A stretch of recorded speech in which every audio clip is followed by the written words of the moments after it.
Vector में हम लोगों ने ये पढ़ लिया था कि दो वेक्टर के बीच में एंगल कैसे डिटरमाइन करते हैं और उनका रिप्रेजेंटेशन कैसा होता है, मैथमेटिकल हो या ग्राफिकल हो, दोनों तरीके से उन्हें हम कैसे रिप्रेजेंट करेंगे, ये बात मैंने करी थी। और दो वेक्टर के बीच में एंगल कैसे डिटरमाइन करते हैं हमने ये बताया था कि अगर दो वेक्टर के बीच में एंगल आपको डिटरमाइन करना है तो आप क्या करेंगे, पहले वेक्टर का या तो हेड हेड मिलाएंगे या टेल और टेल मिलाएंगे, और मिलाने के बाद उनमें जो दो एंगल बनेंगे, एक छोटा एंगल बनेगा, एक बड़ा एंगल बनेगा।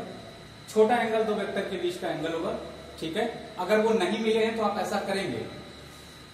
इसके बाद आज के टॉपिक में जो हमको पढ़ना है वेक्टर में, वो ये पढ़ना है कि टाइप्स ऑफ वेक्टर, मतलब वेक्टर कितने तरीके के हो सकते हैं। टाइप्स ऑफ वेक्टर की बात करेंगे। टाइप्स ऑफ वेक्टर में अगर हम बात करते हैं तो ऑन द बेसिस ऑफ इनका जो लाइन ऑफ एक्शन होता है उसके बिहाफ पे दो तरीके के वेक्टर होते हैं, और बाकी इनके मैग्नीट्यूड और डायरेक्शन को देखते हुए भी कई सारे तरीके के वेक्टर होते हैं। तो सबसे पहला जो क्लासिफिकेशन है वो on the basis of line of action है। On the basis of line of action जो वेक्टर होंगे वो दो तरीके के होंगे। There are two types of vector. एक को हम लोग बोलते हैं पोलर वेक्टर,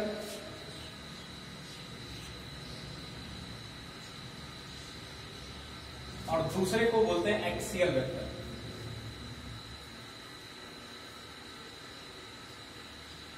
ये पोलर वेक्टर और एक्सियल वेक्टर में बेसिक डिफरेंस ये है कि पोल का मतलब ही होता है कि इनका जो लाइन ऑफ एक्शन हो वो दो पॉइंट के बीच में इस तरीके से हो। जैसे ये कोई फोर्स है तो फोर्स वेक्टर को हमने रिप्रेजेंट, किसी भी वेक्टर को रिप्रेजेंट करने का तरीका बताया था कि ग्राफिकली उनको रिप्रेजेंट करेंगे तो एक एरो बनाते हैं और उसका हेड जो होगा वो डायरेक्शन ऑफ वेक्टर को रिप्रेजेंट करेगा, और लेंथ ऑफ टेल क्या होगी, मैग्नीट्यूड ऑफ वेक्टर को रिप्रेजेंट करेगा। तो ऐसी सिचुएशन में ये जो वेक्टर है आपका, ये कंप्लीट सेंस दे रहा है।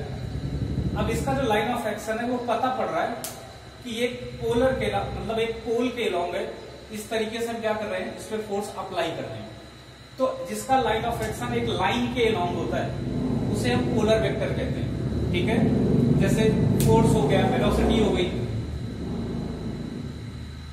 आपका मोमेंटम हो गया, ये सब जितने हैं ये क्या है, डिस्प्लेसमेंट हो गया, ये सब लाइन वेक्टर हैं, या इन्हें हम क्या कहेंगे, पोलर वेक्टर बोलेंगे। और जो दूसरे वेक्टर होते हैं एक्सियल वेक्टर, उनका जो लाइन ऑफ एक्शन होता है वो एक्सिस के लॉन्ग होता है, और जनरली वो वेक्टर होते हैं जो आगे हम बताएंगे कि दो वेक्टर के क्रॉस करने पर जो आते हैं, मतलब उनका जो लाइन ऑफ एक्शन होगा वो एक्सिस के लॉन्ग होगा। वो क्या नहीं बनाएंगे, पोल नहीं बनाएंगे कि एक प्लेस से दूसरे प्लेस पे। जैसे आपने देखा होगा कि किसी बॉडी को रोटेट करते हुए, तो रोटेशन के दौरान जैसे फैन रोटेट करता है, तो फैन रोटेट करता है तो वो एक फोर्स जो एक्सर्ट करता है, उसका जो लाइन ऑफ एक्शन होता है टॉर्क का, वो एक्सिस के लॉन्ग होता है। उसका सेंस ऑफ रोटेशन ऐसे होगा कि वो इस तरीके से रोटेट करेगा, लेकिन जो उसका लाइन ऑफ एक्शन होगा, जो फोर्स एक्सर्ट करेगा, जो टॉर्क एक्सर्ट करेगा, वो एक्सिस के लॉन्ग करता है, जिस एक्सिस के लॉन्ग वो रोटेट कर रहा होता है। जैसे आप फैन चलता है तो आप देखते हैं कि फैन तो ऐसे ऐसे रोटेट करता है हॉरिजॉन्टली, जो सीलिंग फैन होता है, लेकिन जो हवा प्रेस करता है वो कैसे करता है, डाउनवर्ड अलोंग द एक्सिस। तो वो जो टॉर्क वेक्टर है, जो एंगुलर डिस्प्लेसमेंट वेक्टर है, जो एंगुलर वेलोसिटी है, जो एंगुलर मोमेंटम है, ये सारे के सारे वेक्टर कैसे हैं, एक्सियल वेक्टर में आते हैं, क्योंकि इनका लाइन ऑफ फंक्शन जो है, इनका लाइन ऑफ एक्शन जो है वो किसके लॉन्ग है, एक्सिस के लॉन्ग। तो ऐसे वेक्टर जिनका लाइन ऑफ एक्शन एक्सिस के लॉन्ग होता है उन्हें हम एक्सियल वेक्टर कहेंगे, और ऐसे वेक्टर जिनका लाइन ऑफ एक्शन लाइन के लॉन्ग होता है, पोल के लॉन्ग होता है या प्लेन के लॉन्ग होता है, तो ऐसे वेक्टर को हम क्या बोलेंगे, पोलर वेक्टर बोलते हैं, ठीक है। तो इनका लाइन ऑफ एक्शन कैसा होगा, line of action along the axis, इस वजह से इन्हें हम एक्सियल वेक्टर कहते हैं। जनरली जितने भी पैरामीटर्स होते हैं आपके एंगुलर के, वो सारे के सारे क्या होते हैं, एक्सियल वेक्टर होते हैं। आगे बहुत डिटेल में इनको पढ़ेंगे, लेकिन एग्जांपल में लिख लेते हैं। जैसे आपका स्मॉल एंगुलर डिस्प्लेसमेंट, ये जो एंगुलर डिस्प्लेसमेंट है बताया था इसके बारे में कि छोटा एंगल जो होता है वही वेक्टर क्वांटिटी होती है, लार्ज एंगल वेक्टर नहीं होता। तो एंगुलर डिस्प्लेसमेंट जो है थीटा से या डी थीटा से रिप्रेजेंट करेंगे, it is kind of axial vector. Angular velocity, ये भी एक एक्सियल वेक्टर है। टॉर्क दिख रहा है नीचे, ऊपर लिख देते हैं, ये एग्जांपल यहां लिख दे रहे हैं। टॉर्क भी एक टाइप का क्या है, एक्सियल वेक्टर है। एंगुलर मोमेंटम, ये भी एक टाइप का एक्सियल वेक्टर है। तो ये जितने भी वेक्टर मैंने लिखे वो सब के सब क्या है, ये एंगुलर एक्सेलरेशन, ये ऊपर लिख दे रहे हैं। एंगुलर एक्सेलरेशन भी क्या है, एक टाइप का एक्सियल वेक्टर है। और अगर हम पोलर वेक्टर की बात करें तो जिनका लाइन ऑफ एक्शन एक लाइन के लॉन्ग होता है, प्लेन में होता है, उन्हें हम क्या बोलेंगे, पोलर वेक्टर बोलेंगे, जो पोल का फॉर्मेशन करेंगे। तो इनका लाइन ऑफ एक्शन कैसा होगा, line of action in a plane या लाइन के लॉन्ग होगा, तो इसे हम क्या बोलेंगे, पोलर वेक्टर बोलेंगे। जैसे इसके एग्जांपल के लिए अगर हम बात करते हैं तो इसमें लीनियर वेलोसिटी हो गई, लीनियर डिस्प्लेसमेंट हो गया, लीनियर एक्सेलरेशन हो गया, जिसको आमतौर पे एक्सेलरेशन कहते हैं, फोर्स हो गया, लीनियर मोमेंटम हो गया। ये जितने भी फिजिकल क्वांटिटी मैं बता रहा हूं, ये सारी की सारी कैसी हैं, comes under the polar vector. तो ये बेसिक डिफरेंस है पोलर वेक्टर में और एक्सियल वेक्टर में। रेस्ट ऑफ थिंग हम लोग डिटेल में डिस्कस करेंगे, कहां पर, जब आपको क्रॉस प्रोडक्ट पढ़ाएंगे दो वेक्टर का, जब वेक्टर प्रोडक्ट पढ़ाएंगे तो वहां पर हम आपको ज्यादा अच्छे से बता पाएंगे कि एक्सियल वेक्टर इसे क्यों कहते हैं और ये दो पोलर वेक्टर के क्रॉस से कैसे आता है और इसका क्या है। और धीरे धीरे आप बहुत अच्छे से एक्सियल वेक्टर के बारे में जानने भी लगेंगे। अभी केवल बेसिक डिफरेंस समझिए कि इसका जो लाइन ऑफ एक्शन होगा वो एक्सिस के लॉन्ग होगा, इसका जो लाइन ऑफ एक्शन होगा वो लाइन के लॉन्ग या प्लेन के लॉन्ग होगा। That's it. क्लियर है, आ रहा समझ। चलिए, तो एक तो ये इसका क्लासिफिकेशन का बिहाफ रहा कि क्या करेंगे हम, लाइन ऑफ एक्शन के बिहाफ पे इसको दो ब्रॉड कैटेगरी में हमने डिवाइड करा। उनमें से एक तो क्या था कि प्लेनर लाइन ऑफ एक्सिस और एक्सियल लाइन ऑफ एक्सिस, इनके बिहाफ पे एक्सियल वेक्टर और पोलर वेक्टर में डिवाइड करा। तो बेसिक तौर पे आपके दिमाग में एक मेमोरी बन गई, खास करके कैनामेटिक्स के दौरान या डायनामिक्स के दौरान या मैकेनिक्स के दौरान, कि आप एक चीज तो ये समझेंगे कि जो भी फिजिकल क्वांटिटी होती है उनमें दो तरीके की फिजिकल क्वांटिटी होंगी। एक कौन सी होगी, जिसका लाइन ऑफ एक्शन एक एक्सिस के पर्टिकुलर अलाउंग होगा, और दूसरा कौन सा, जो प्लेन में होगा। तो इससे क्या होगा कि आपको आगे समझ में भी आएगा कि हमने पूरे मैकेनिक्स को दो पार्ट में डिवाइड कर रखा है। एक तो जो काइनेमेटिक्स 1D मोशन में या जो भी लीनियर पैरामीटर्स हैं, और दूसरे जो एंगुलर पैरामीटर्स हैं जो रोटेशन के लिए रिस्पॉन्सिबल होगी या रोलिंग के लिए रिस्पॉन्सिबल होगी, वो होंगी। तो वो यहीं से कैटेगरी डिवाइड हो जाती है। समझ में आ रहा है।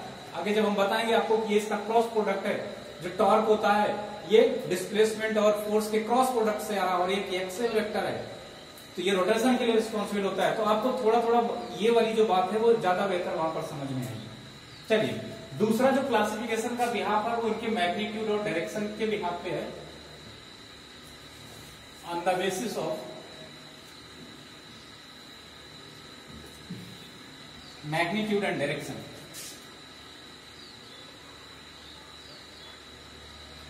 मतलब इनका प्रॉपर डायरेक्शन क्या है और मैग्नीट्यूड क्या है, इसके बिहाफ पे क्या करते हैं।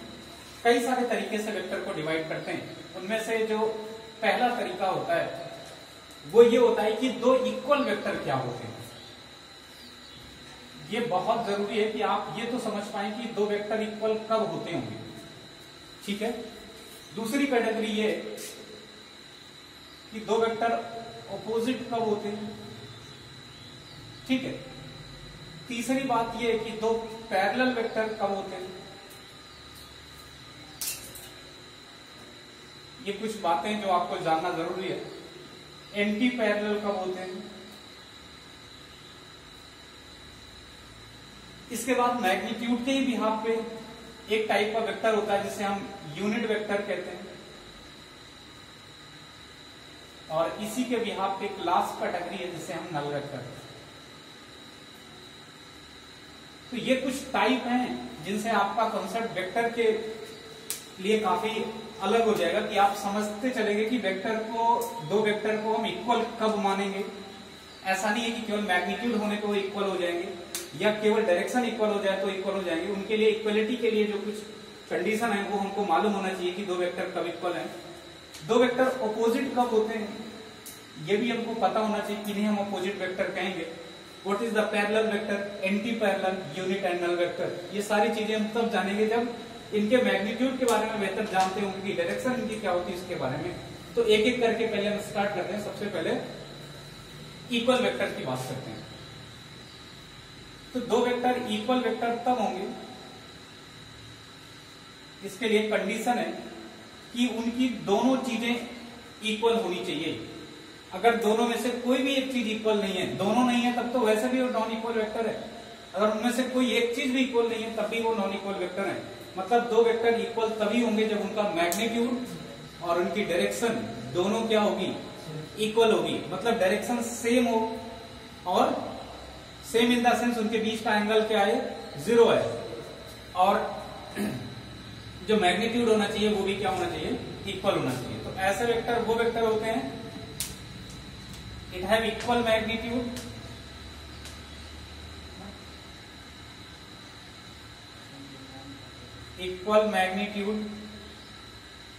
एंड सेम डायरेक्शन, और डायरेक्शन भी क्या होनी चाहिए, सेम होनी चाहिए। मैग्नीट्यूड सेम हो, डायरेक्शन सेम हो, तो ऐसे वेक्टर को हम क्या बोलेंगे, इक्वल वेक्टर। जैसे अगर कोई ये कहे कि कोई कार है वो 10 मीटर पर सेकंड के वेलोसिटी से किधर आ रही है, नॉर्थ डायरेक्शन में जा रही है, तो कोई दूसरी कार है वो 10 मीटर पर सेकंड के वेलोसिटी से साउथ डायरेक्शन में जा रही है, then velocity of both car are equal, then velocity of both car are not equal. दोनों कार्स की क्या नहीं है, वेलोसिटी इक्वल नहीं है, बिकॉज मैग्नीट्यूड ऑफ वेलोसिटी ये इक्वल है, magnitude of velocity is equal but direction is opposite, one है north in direction and other है साउथ। तो ये दोनों क्या है, अलग अलग क्या है डायरेक्शन में, इस वजह से क्या नहीं है, इक्वल वेक्टर नहीं है। वेलोसिटी एक वेक्टर क्वांटिटी है, ठीक है। अब जैसे अगर यही टर्म ऐसा बोल दिया जाए कि 10 मीटर पर सेकंड की स्पीड से एक कार जा रही है और दूसरी कार क्या कर रही है, 10 मीटर पर सेकंड की स्पीड से जा रही है, किसी पर्टिकुलर डायरेक्शन में बता दिया गया अलग अलग, तो अगर पूछा जाए कि इनमें स्पीड इक्वल है तो आप बिल्कुल बताएंगे कि स्पीड इक्वल है, because speed is not vector quantity, it is just scalar, ठीक है। तो स्केलर में तो केवल मॉड होता है और मॉड इक्वल है तो स्केलर क्वांटिटी इक्वल हो गई। लेकिन दो वेक्टर तभी इक्वल होंगे जब उनका क्या हो जाए, डायरेक्शन भी इक्वल हो और मैग्नीट्यूड भी इक्वल हो। अब देखते हैं, जैसे हमने एक वेक्टर बनाया, ये क्या है, सपोज दैट ये 10 मीटर है, डिस्प्लेसमेंट है, और एक दूसरा वेक्टर हमने बनाया ये भी 10 मीटर है और ये भी एक डिस्प्लेसमेंट है, इसको A कह दिया हमने और ये B वेक्टर है। दोनों की डायरेक्शन, और पहले भी रिप्रेजेंटेशन में आपको सिखा चुका हूं कि जो डायरेक्शन होती है वो हेड की डायरेक्शन को रिप्रेजेंट करती है। तो ये दोनों वेक्टर मैग्नीट्यूड में एक दूसरे के इक्वल है, लेकिन डायरेक्शन इनकी इक्वल नहीं है। इस वेक्टर की डायरेक्शन इधर है, इसकी डायरेक्शन इधर, इनके बीच में कुछ एंगल है जो कि 0 नहीं है।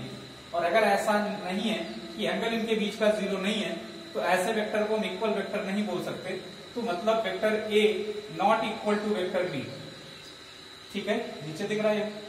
और वेक्टर A वेक्टर B के इक्वल नहीं है, तो ऐसी सिचुएशन में हम ये बात सही है कि वेक्टर A वेक्टर B के इक्वल नहीं है, लेकिन मैग्नीट्यूड दोनों का इक्वल है। और हमने कहा था मैग्नीट्यूड को रिप्रेजेंट करने का तरीका ये होता है कि मैथमेटिकली उस वेक्टर का मॉड ले लेते हैं, और आप मॉड जानते हो कि किसी भी चीज का मॉड क्या नहीं हो सकता, नेगेटिव नहीं हो सकता। तो वेक्टर का मॉड भी क्या होगा, इसका मतलब कभी भी वेक्टर का मैग्नीट्यूड नेगेटिव नहीं होता। कभी भी अगर उसके सामने किसी वेक्टर क्वांटिटी के नेगेटिव साइन लगाओ तो वो केवल ये रिप्रेजेंट कर रहा है कि किसी चीज के रेस्पेक्ट में ये डायरेक्शन उसके अपोजिट है। इसका मतलब ये होगा कि वो डायरेक्शन को रिप्रेजेंट कर रहा है, मैग्नीट्यूड उसका ऑलवेज क्या होगा, पॉजिटिव ही होगा। तो इसका 10 मीटर है मैग्नीट्यूड, ये डिस्प्लेसमेंट है, एंड अनदर डिस्प्लेसमेंट b। अगर इसके भी मॉड की हम बात करें तो ये क्या हो जाएगा, 10 मीटर हो जाएगा। Both are equal in magnitude but not in direction, that's why vector a not equal to vector b। तो कभी भी आप ये करेंगे कि वेक्टर a वेक्टर b के इक्वल है, तो ऐसा नहीं है, ये बात गलत है। और ये बात अगर आपको सही करनी है तो या तो आप मॉड लगा दीजिए या नॉन इक्वलिटी का साइन करेंगे, तब ये बात सही होगी कि दो वेक्टर आपस में क्या है, इक्वल है या नहीं इक्वल है, क्या कैसे। क्लियर है?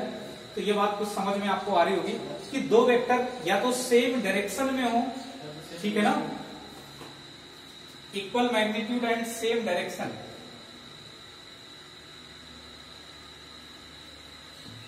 ये ध्यान रखना आपको।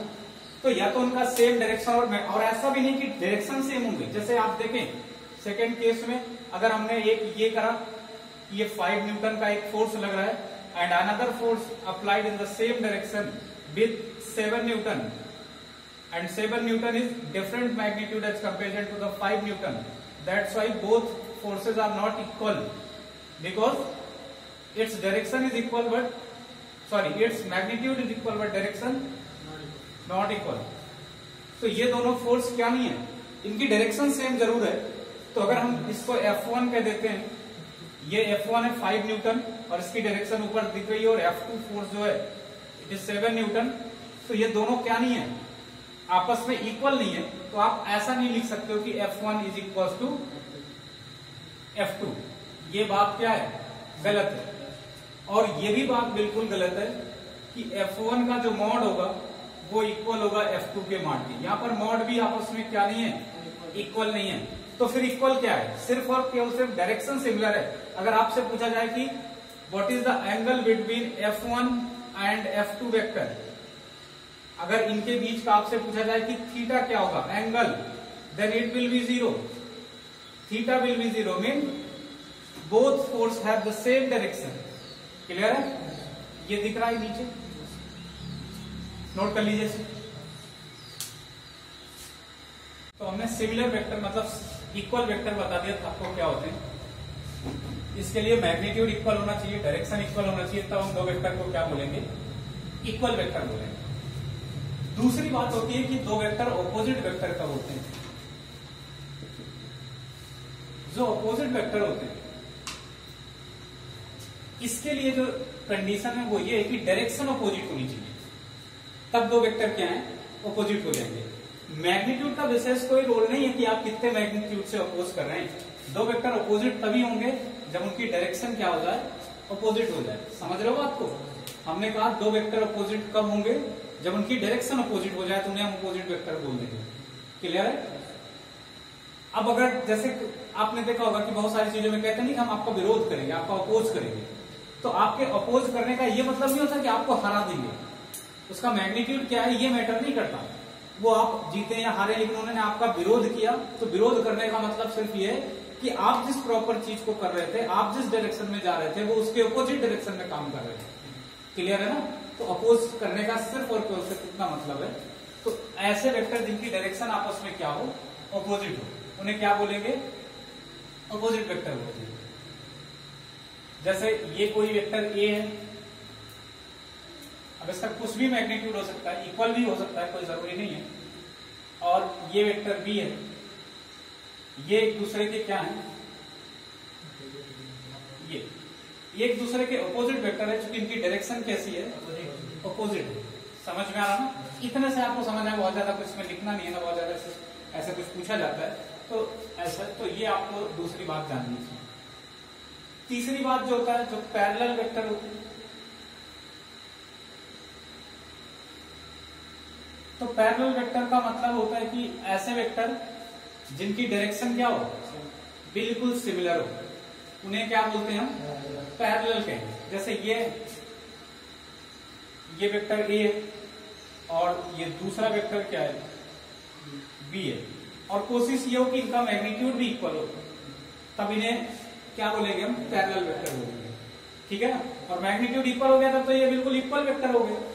ठीक है ना। लेकिन अगर मैग्नीट्यूड इक्वल नहीं है लेकिन लाइन ऑफ एक्शन दोनों का एक ही जैसा है तो ये क्या हो जाएंगे, पैरेलल वेक्टर इन्हें बोलते हैं। समझ में आ रहा ना, पैरेललिटी क्या है वेक्टर की, दोनों की डायरेक्शन एग्जैक्ट क्या हो, सेम हो, तो उसे हम क्या बोल देंगे, पैरेलल। जो एंटी पैरेलल होते हैं वो क्या होते हैं, उनकी डायरेक्शन अपोजिट होती है। जो एंटी पैरेलल वेक्टर होते हैं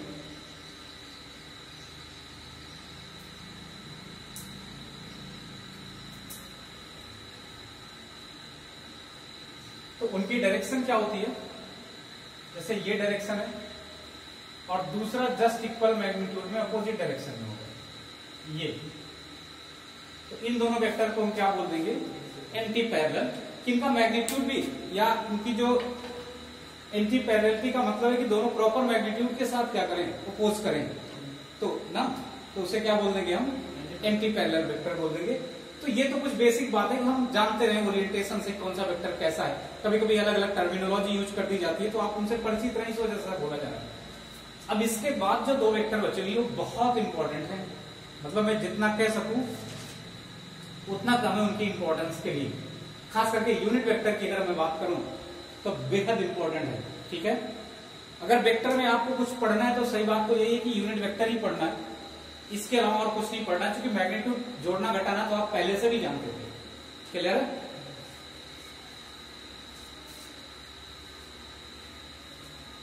चलिए अब देखो यूनिट वेक्टर, और यहां से बहुत सिंसियरली इसको समझो और इसका हर जगह यूज होगा, और मेन जो होता है वो यही होता है, जितने स्तर पे समझोगे उतने स्तर पे समझ में आएगा। इसका अलग अलग लेवल है।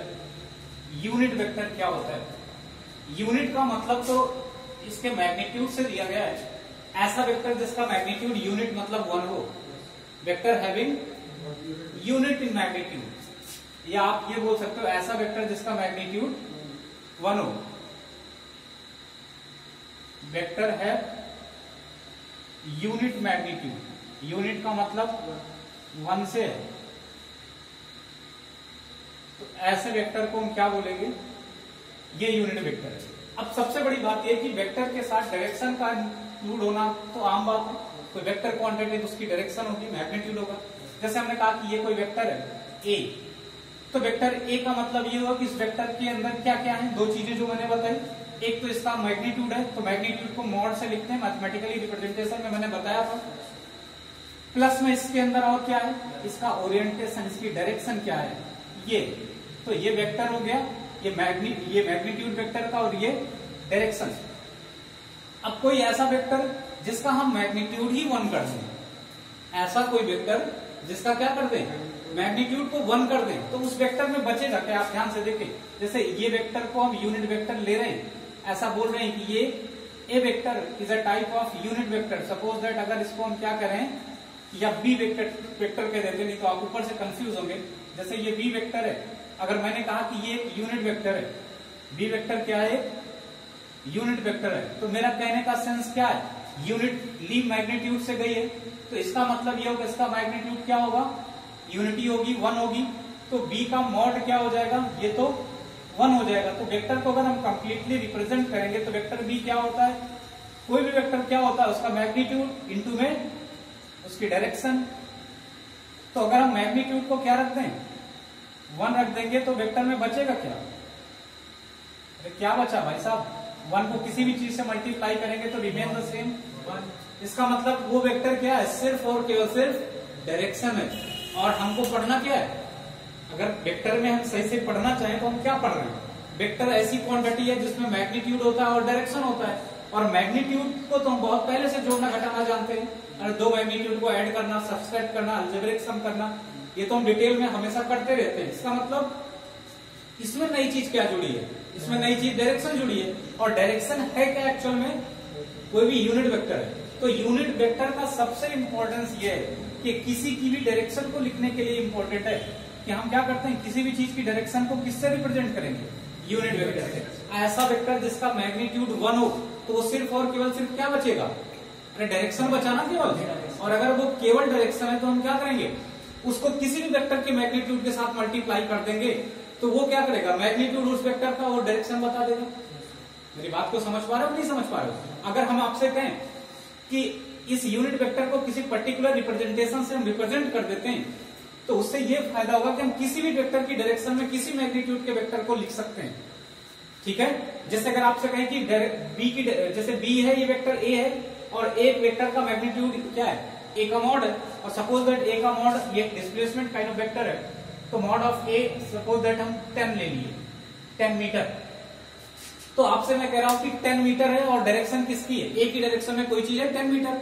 अगर आपसे कहें कि 5 मीटर कोई वेक्टर है, जो दूसरा वेक्टर है जो ए की डायरेक्शन में है, तो आप क्या लिखेंगे उसको, 5 मीटर तो मैग्नीट्यूड आपको बता दिया गया। अब उस वेक्टर को ए की डायरेक्शन देनी है, इसका मतलब क्या हुआ, ए की डायरेक्शन का मतलब अगर ए वेक्टर को हम किसी यूनिट वेक्टर से रिप्रेजेंट कर पाते, उसका मॉड हटा देते, तो वो ए की डायरेक्शन को एक्चुअल में रिप्रेजेंट कर रहा होता, और ए की डायरेक्शन को रिप्रेजेंट कर रहा होता, तो इसके मैग्नीट्यूड से ए का केवल यूनिट वेक्टर मल्टीप्लाई कर दें या डायरेक्शन मल्टीप्लाई कर दें, तो क्या हो जाएगा, वो पूरा का पूरा वेक्टर बी को या अगले वेक्टर को क्या करेगा, रिप्रेजेंट करेगा। 5 मैग्नीट्यूड का वेक्टर होगा, तो मॉड तो वो 5 वाले का होगा और डायरेक्शन किसकी हो जाएगी।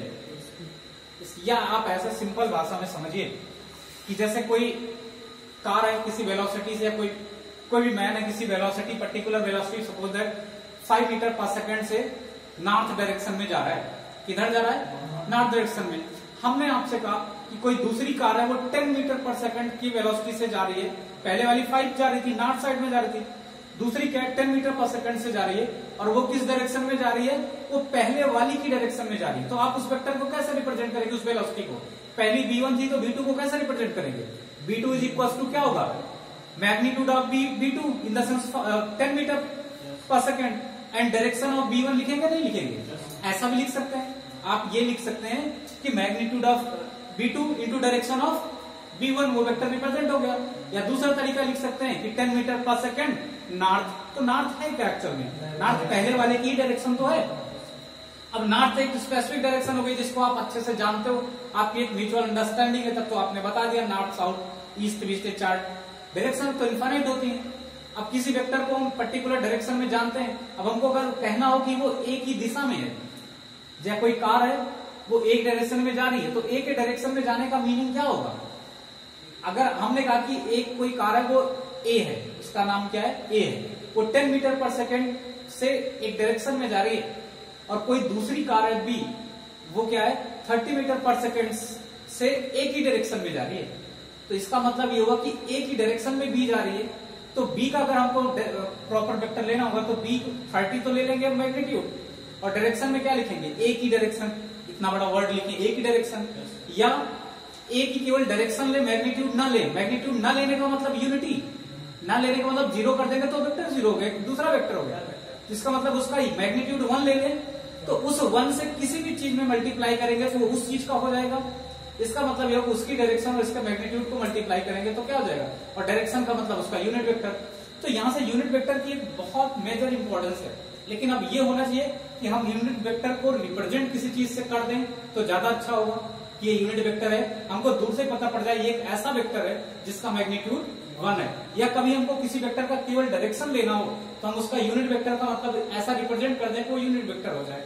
तो उसके स्पेशल रिप्रेजेंटेशन के लिए तरीका ये होता है कि किसी वेक्टर को अगर यूनिट वेक्टर लेना है, जैसे ये बी, ये क्या है, टाइप का यूनिट वेक्टर है, तो इसके रिप्रेजेंटेशन का तरीका ये होगा कि हम इसको वेक्टर बी ऐसे लिखे हो तो ठीक है, ऐसे लिखने में ये नहीं पता इसका मैग्नीट्यूड क्या है, 1 भी है और भी कुछ हो सकता है, 0 भी है, कुछ भी है।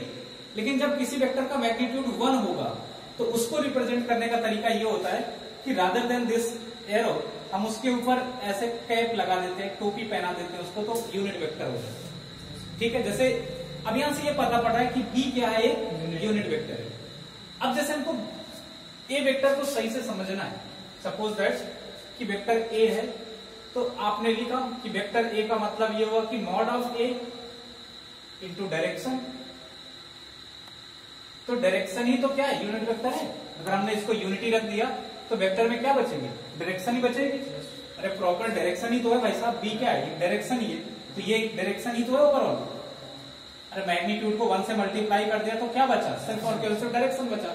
और डायरेक्शन को हमने कहा कि डायरेक्शन किसी भी चीज की क्या होती है, वो यूनिट वेक्टर भी है उस चीज का। जैसे ए की डायरेक्शन का मतलब ए का यूनिट वेक्टर, बी की डायरेक्शन का मतलब बी का यूनिट वेक्टर। अरे मैग्नीट्यूड उसका 1 कर दे तो डायरेक्शन ही तो बची।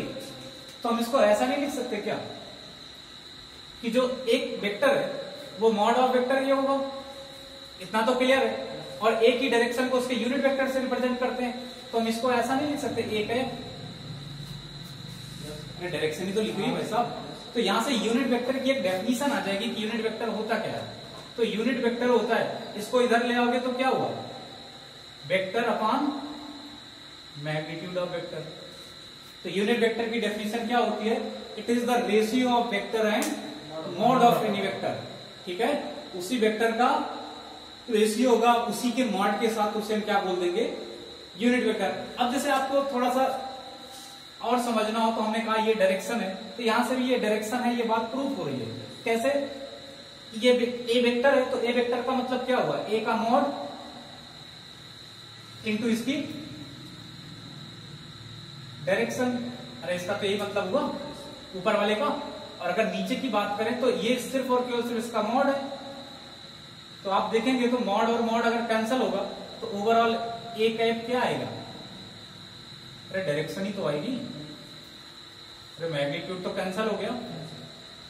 तो इसकी डेफिनेशन क्या है, हम ये बोल सकते हैं कि unit vector is that vector which have unit magnitude, या क्या बोल सकते हैं, unit vector is ratio of vector with respect to its magnitude. उसी वेक्टर का मैग्नीट्यूड का रेशियो किसके साथ, उस वेक्टर के साथ जो होगा, उस वेक्टर का रेशियो उसके मैग्नीट्यूड के साथ क्या होगा, वो यूनिट वेक्टर होगा। या हम कह सकते हैं किसी भी वेक्टर की एक प्रॉपर डायरेक्शन का जो रिप्रेजेंटेशन है वो भी ये क्या है, यूनिट वेक्टर है। तो यूनिट वेक्टर का अल्टीमेट मतलब आप क्या समझेंगे, ऐसा वेक्टर जिसका मैग्नीट्यूड 1 हो मतलब डायरेक्शन, या ऐसा वेक्टर जो यूनिट मैग्नीट्यूड का हो मतलब उसके बाद भी वही डायरेक्शन ही निकला, उसमें डायरेक्शन ही बचा। या तीसरा मतलब ऐसा वेक्टर जिन वेक्टर का हम क्या करें, रेशियो लें उसी के मॉड के साथ। तो रेशियो उसी के मॉड के साथ लेंगे तो वेक्टर लिया मैंने, उसके बाद उसका रेशियो का, उसके मॉड का रेशियो मतलब दोनों का मॉड कैंसिल हो गया तो डायरेक्शन बची। तो हर सिचुएशन में unit vector represent the direction of any vector. इसका मतलब अगर एक ही डायरेक्शन में किसी भी मैग्नीट्यूड के उस चीज को लेना है तो हम मैग्नीट्यूड कोई भी लें उसका एक एक लिख दें तो वो क्या हो जाएगी, उस चीज की डायरेक्शन हो जाएगी। समझ में आया कि नहीं आया, क्लियर है इतनी बात सभी को, ठीक है। तो इसको क्या करिए आप नोट कर लीजिए। तो यूनिट वेक्टर की बात करी मैंने, तो यूनिट वेक्टर को हम इनडायरेक्टली क्या लिख सकते हैं, डायरेक्शन भी कह सकते हैं, ठीक है। और अगर यूनिट वेक्टर को डायरेक्शन कह सकते हैं तो प्रॉपर डायरेक्शन के लिए जैसे आप नॉर्थ साउथ ईस्ट वेस्ट ये सब डायरेक्शन के लिए क्या करते हैं, अप्लाई करते हैं। वैसे मैथमेटिक्स में, फिजिक्स में हम एक्सिस को समझते हैं। आप बोलते हो ज्यादातर फिजिक्स में या मैथमेटिक्स में जो कोऑर्डिनेट लेते हैं, जो एक्सिस लेते हैं उसमें क्या करते हैं, 3D में एक्स एक्सिस लेते हैं, वाई एक्सिस लेते हैं, जेड एक्सिस लेते हैं और उन दो एक्सिस को मिला के क्या बनाते हैं, प्लेन का फॉर्मेशन करते हैं। एक्स वाई एक प्लेन हो गया, वाई जेड एक प्लेन हो गया, जेड एक्स एक प्लेन हो गया। तो जो एक्सिस होता है, जो प्लेन होता है, जो पूरी 3D ज्योमेट्री है, ठीक है, 3 डायमेंशन, उसमें हम क्या करते हैं, यूनिट वेक्टर को एक यूनिवर्सल यूनिट वेक्टर बनाते हैं। जैसे हम एक कोऑर्डिनेट बना रहे हैं तो आप इसे समझिए कि जैसे ये एक्स कोऑर्डिनेट है तो एक्स में दो बात होगी। जैसे ये ऑरिजिन है तो ऑरिजिन से जो इधर की साइड है इसको हम पॉजिटिव की एक्सिस कहते हैं, या ऐसे एक्स एक्सिस बोल देंगे, और इधर की एक्सिस को क्या बोलते हैं कि नेगेटिव की एक्स एक्सिस है। ऐसे प्लेन में इसके म्यूचुअली परपेंडिकुलर जो ऑरिजिन से पास करेगी लाइन, इसे वाई एक्सिस बोलेंगे। ऐसा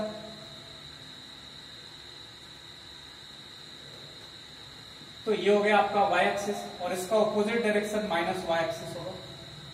और जेड एक्सिस ऐसे होगा, इन दोनों के प्लेन के म्यूचुअली परपेंडिकुलर होगा, ऐसे और अंदर ऐसे। तो ये ऑरिजिन अगर पॉइंट है ये वाला, ये तो ये perpendicular to the plane outward है, ये perpendicular to the plane inward है। तो ये ऐसे बना नहीं पाएंगे हम।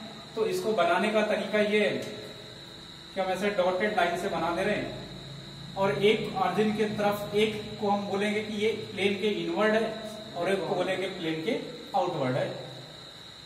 तो इस वाले को हम आउटवर्ड बोल दे रहे हैं, मतलब ये जेड की पॉजिटिव जेड एक्सिस है और ये वाली क्या है, नेगेटिव जेड एक्सिस है। इस कोऑर्डिनेट में हम फिजिक्स को या मैथमेटिक्स को पढ़ते हैं किसी भी फिजिकल क्वांटिटी के लिए या किसी भी मैथमेटिकल वैल्यू के लिए, ये बोलते हैं कि इसका कोऑर्डिनेट ये है, इसका प्लेन ये है। तो ऐसे में समझने के लिए अब हम वेक्टर फॉर्मेट पढ़ेंगे, तो हम वेक्टर में भी किसी फिजिकल क्वांटिटी को, कोई वेलोसिटी है वो एक्स डायरेक्शन में, कोई डिस्प्लेसमेंट है वो एक्स डायरेक्शन में या वाई डायरेक्शन में, तो डायरेक्शन को रिप्रेजेंट करते हैं उसके यूनिट वेक्टर से। तो कभी भी एक चीज हमेशा के लिए हम जानेंगे आज कि एक्स डायरेक्शन के लिए जो एक्स डायरेक्शन में यूनिट वेक्टर होगा, भाई वही तो एक्स डायरेक्शन को करेगा। तो हम क्या करते हैं कि एक्स डायरेक्शन का एक प्रॉपर यूनिट वेक्टर बना लेते हैं। ठीक है, किसी भी वेक्टर को, जैसे अमूमन आप किसी वेक्टर को कह रहे हैं कि इसकी डायरेक्शन है, तो उस वेक्टर को हम कहते हैं कि ये एन कैप है। एन कैप का मतलब है नहीं वेक्टर। आपको क्या करना है, वो वेक्टर लिखना, उसके ऊपर क्या लगानी है, कैप लगानी है। वैसे हम एक्स एक्सिस के लिए अगर कभी भी हमको क्या करना है, कोई वेक्टर बनाना है, तो हम क्या करेंगे, एक्स एक्सिस में अगर आपसे कहा कि 10 मीटर पर सेकंड एक्स एक्सिस में जा रहा है, तो 10 मीटर पर सेकंड तो मैग्नीट्यूड ऑफ वेलोसिटी हो गई। डायरेक्शन ऑफ वेलोसिटी को क्या लिखेंगे, एक्स एक्सिस। तो एक तो तरीका है कि आप डायरेक्शन को क्या लिखो, एक्स एक्सिस लिखो।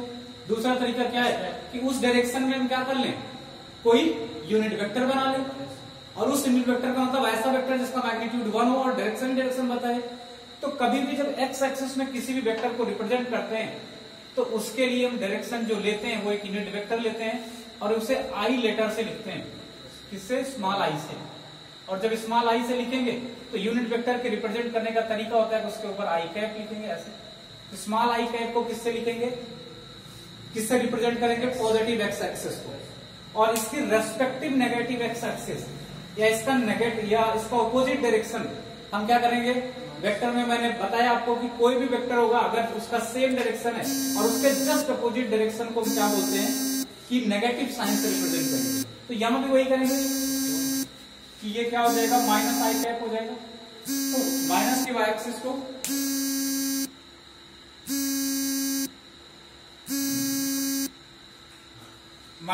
एक्सिस को किससे रिप्रेजेंट करेंगे, सॉरी माइनस की एक्स एक्सिस को माइनस आई कैप से, प्लस की एक्स एक्सिस को आई कैप से। ठीक है, ऐसे वाई एक्सिस में क्या करेंगे, वाई एक्सिस में हम क्या लेते हैं, इधर यूनिट वेक्टर को क्या लेते हैं, जे कैप लेंगे। समझ में है? तो माइनस की वाई एक्सिस में इसको क्या लेंगे, माइनस जे कैप, कॉमन सेंस से।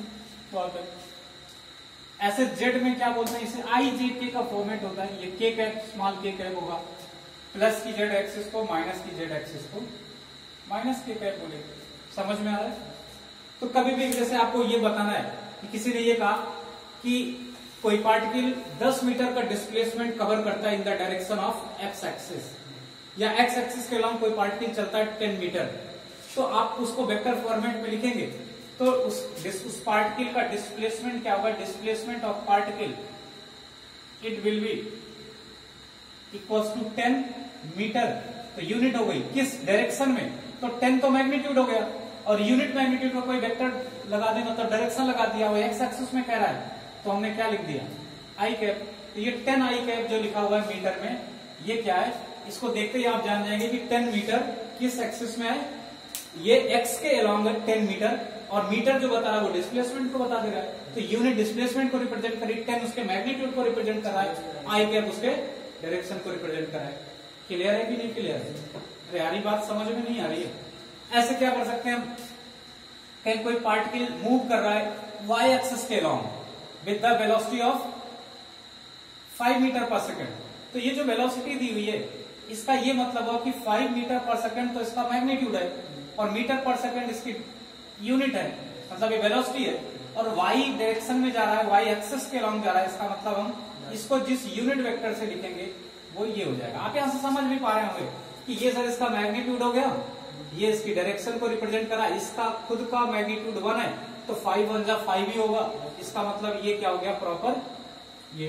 तो आई थिंक यूनिट वेक्टर के बारे में आप जितना डिटेल में समझ पा रहे होंगे उतना ही बेहतर आपके लिए, क्योंकि यूनिट वेक्टर एक ऐसा वेक्टर है कि इसके लिए क्या होना चाहिए, आप हमेशा पूरा कोऑर्डिनेट, अभी आगे की जितनी चीजें आएंगी इनका जोड़ना घटाना, सब में क्या होगा, अब कुछ चीजें ऐसी होती है जो 3D मोशन में चलेंगी, मतलब एक्स में भी चल रही, वाई में भी चल रही, किसी पर्टिकुलर ओरिएंटेशन में, तो हम उसको देखेंगे। जैसे आपने बचपन में एक मैथमेटिक्स पढ़ा होगा जिसमें लोअर क्लासेस में, जिसमें क्या बोलते हैं, कोऑर्डिनेट बोलते हैं। तो खास करके आप एक्स वाई कोऑर्डिनेट पढ़ते हैं, ना कि जेड भी पढ़ते हैं, 3D नहीं पढ़ते, 2D पढ़ते हैं। 2D में भी बहुत बेसिक सी बात पढ़ते हैं कि जैसे ये एक्स और वाई एक कोऑर्डिनेट है, ठीक है। तो एक्स वाई कोऑर्डिनेट है, आपने इसे एक्स का, इसे वाई का, इसे माइनस एक्स बोला, इसे माइनस वाई बोला, और बोलते हैं कि यहाँ एक पॉइंट है, ऐसे पॉइंट बनाते हैं, और इस पॉइंट को ऐसे आप लिखते हैं 2,3, याद होगा अगर आपको। तो इसका मीनिंग क्या है? 2,3 का मतलब ये होता है कि आप इसको ऑरिजिन मानते हैं, ये एक रेफरेंस पॉइंट है, और इसमें दो ही कोऑर्डिनेट हैं, तो 0,0,0 लेते हैं जब तीनों एक्सिस लेते हैं। अभी आपको थोड़ा सा याद दिला रहे हैं केवल। तो ये 0,0 क्या है? ये एक टाइप की क्या है? ऑरिजिन है एक्स वाई कोऑर्डिनेट की। इस 2 का मतलब ये हो कि हम रेस्पेक्ट में लिखते थे, कि पहले क्रम से लिखते थे कि पहला जो ऑर्डर है वो एक्स का होगा और दूसरा जो लिखा जाएगा वो वाई का होगा। दोनों प्लस प्लस में, इसका मतलब ये हुआ कि एक्स भी प्लस में होगा और वाई भी। इसका मतलब ये होगा कि हम एक्स में आप ऐसे एक बहुत माइन्यूट सी पतली पतली लाइन वाली कॉपी भी, पेज भी यूज करते थे, जिसमें उतने खाने आप चलते थे, ऐसे करके ग्राफ बनाते थे। तो अगर आप एक्स में 2 चलेंगे, जैसे इक्वल डिवीजन है बहुत सारे, तो उनमें से आप दो डिवीजन कहाँ आएंगे? एक्स में आएंगे, और 3 डिवीजन कहाँ चढ़ेंगे? यहीं से फिर वाई में जाएंगे। तो ये पॉइंट आ गया, मान लेते हैं यहाँ।